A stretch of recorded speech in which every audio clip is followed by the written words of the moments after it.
everybody, and welcome back to Undisclosed. I'm Arsenal, host of this episode, and I'm here to tell you what we have heard, the cries, and we will deliver.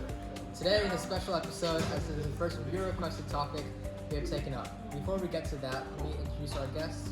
Please say hello to our semi-famous reporter, Patrick, and don't forget to clap for our highly respected lawyer, Antonio. Hello.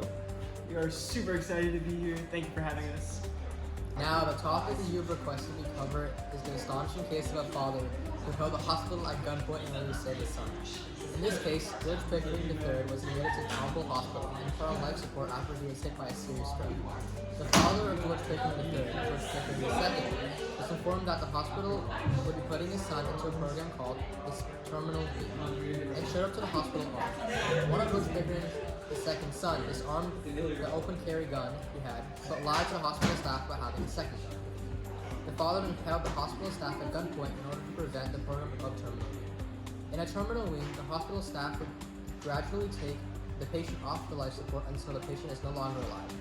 After a few hours of unsuccessful negotiations between the SWAT team and the father, the son was able to demonstrate consciousness to the father through squeezing the father's hand 3 to 4 times on command.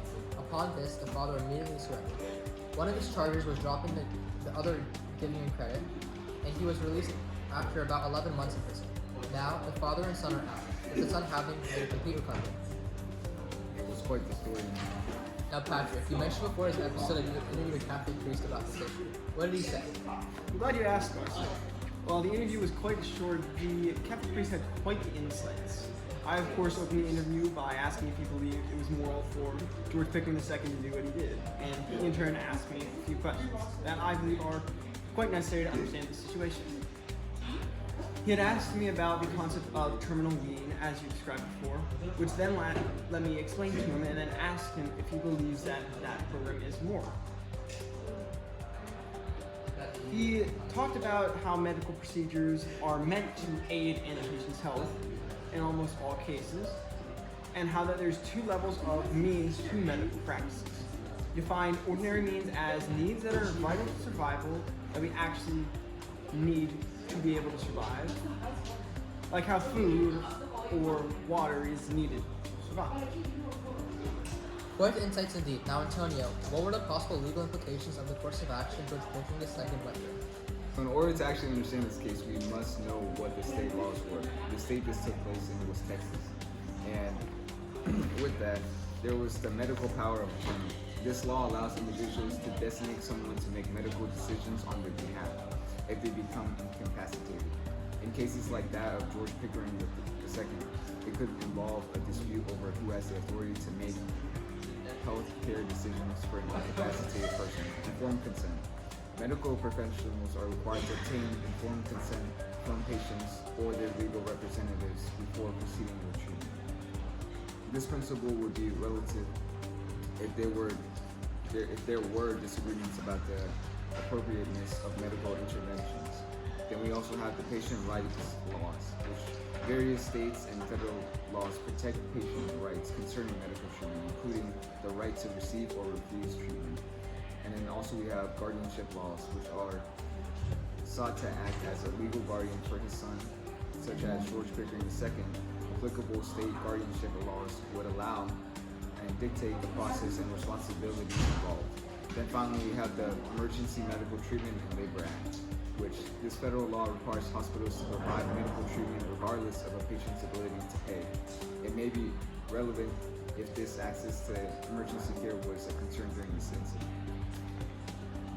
Very interesting, very interesting. Let us pass it over to our man on the ground for doing some 5 standards about the issue. First, thank you, Arsel, for the interesting story. The people we talked to about this had quite interesting views. We had 2 very different interviews that yielded very different results. In one case, the interviewee agreed with the father because the interviewee would have done the same thing to help his son. He also said that terminal wean should be the father's choice. Our other interviewee said that the father should go to jail because of his actions and he could have taken the hospital to court. He believes that if a patient does not have the cognitive ability, then terminal wean is permissible.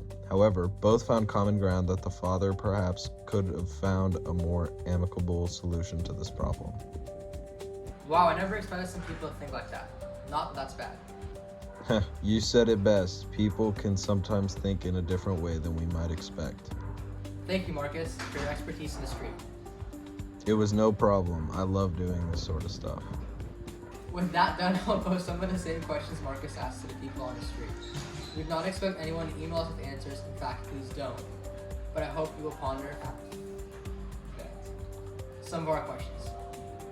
A man held up a hospital at gunpoint to save his son from a program that would end his life. Do you believe this is acceptable? Why do you believe this? What, if anything, would have been a better way?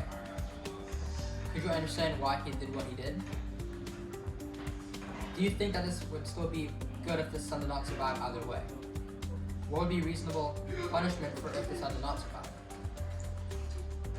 Do you believe the program of terminal wean is moral? Could you talk about this a bit more? Thank you for agreeing to be in this episode. My passion's doing this stuff. Thank you for having us. It was no problem. I love being on this show. Thank you all for watching this news broadcast. We're at Undisclosed News Station, and have a great rest of your day.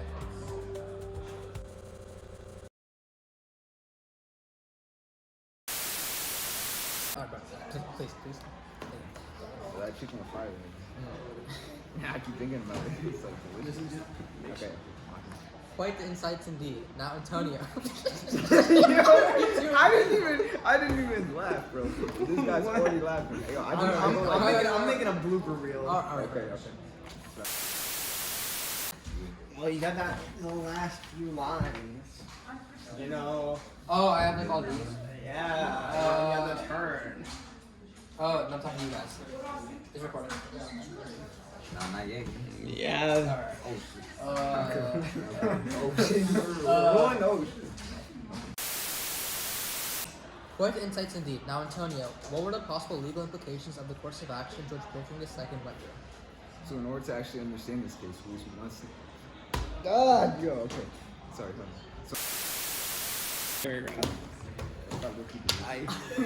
what if I do that? Nah, you could. I'm gonna get the camera from right here and show them what you did, bro.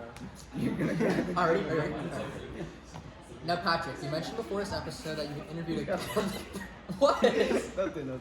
No, it's the way you just said that. It's my bad. With that done, I will post some questions of the same.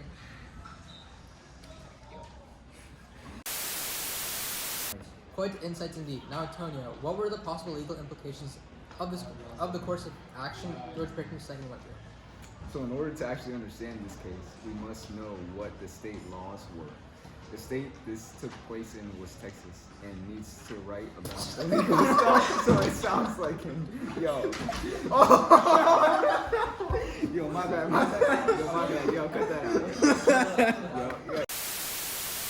Means as method that maybe the only reason why the patient is alive. Say something like Yo. ventilator. Yo, I'm just like standing here. But lied to the hospital staff about having a second gun. The father then held the hospital staff at gunpoint in order to prevent the second gun. Gum? Yo, what really say gum? Yo. Quite the insights indeed. Now, Antonio, what are the possible legal implications? Yo, again? Yo, this guy. Okay, I'm already laughing Yo. first. I'm not even laughing. Bro, I heard it. You heard a chuckle? Yes, I heard the chuckle, bro. Okay, lock in, come on.